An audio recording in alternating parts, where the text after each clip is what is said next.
Story 2 साल पुरानी है, जब ये 24 साल के थे। ये अपने एक दोस्त के पास क्रिसमस मनाने के लिए दूसरे शहर जा रहे थे और फाइनेंशियल पे इतने स्टेबल नहीं थे कि ये इस तरह से दूसरी तरह से ट्रैवल करते। तो ये कहानी इन्होंने बताई है कि इस कहानी में किस तरह से ये अपने दोस्त तक जाते हैं, उनके साथ कौन-कौन से मसाइल होते हैं। तो ये कहानी आप इन्हीं की ज़बानी सुने। चलें, let's see. Leave. It had been snowing all night, and the roads were getting pretty bad. If I waited any longer, I would have been stuck there. I had to have been one of the only cars out on those roads. I stayed at least a good 15 miles per hour under the speed limit as I made my way down the highway. Not only could I not see much of anything in front of me, but I also wanted to give myself enough time to stop if I needed to. As it turns out, I would need to. Up ahead through the snowflakes, I could make out a set of brake lights. As I got closer, I realized the car was completely stopped in the middle of the road.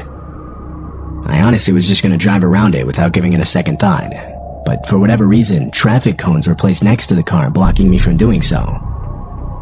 I couldn't really drive off the road to get around it because both sides of the highway were slanted downward and covered in snow. I didn't want to get stuck. I slowed down as I got closer, and that's when I noticed an arm waving outside the driver's side window. My first thought was the guy's car had broken down in the weather and he needed help. Although I wasn't so quick to believe this. I've seen enough true crime documentaries to be skeptical. I knew the second I got out of my car to help this guy, I was vulnerable. But the other part of me worried this man's car really did break down on him on this remote highway. And if that were the case, the obvious right thing to do would be to give him a ride, especially considering the cold weather and how little traffic came through here. I inched closer as I was deciding what I wanted to do. Finally, I got close enough to the back of the car where I had to stop. I was still thinking.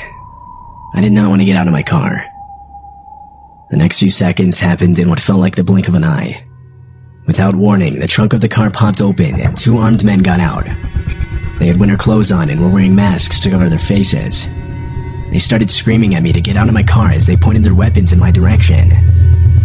Without even thinking of the consequences, I put the accelerator to the floor, my heart pounding in my chest.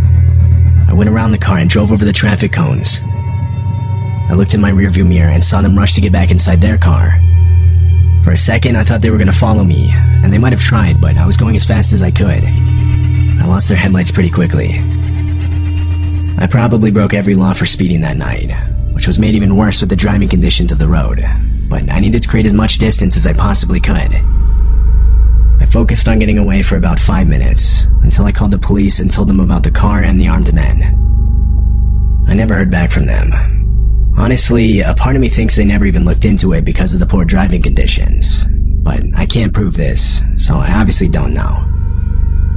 If I had to guess, I think the men were only trying to rob people. I think they were taking advantage of the inactive Christmas Eve roads, robbing people who were most likely carrying valuables in the form of Christmas presents. Although, I've since talked to some of my family members about this, and they think the men had much worse intentions.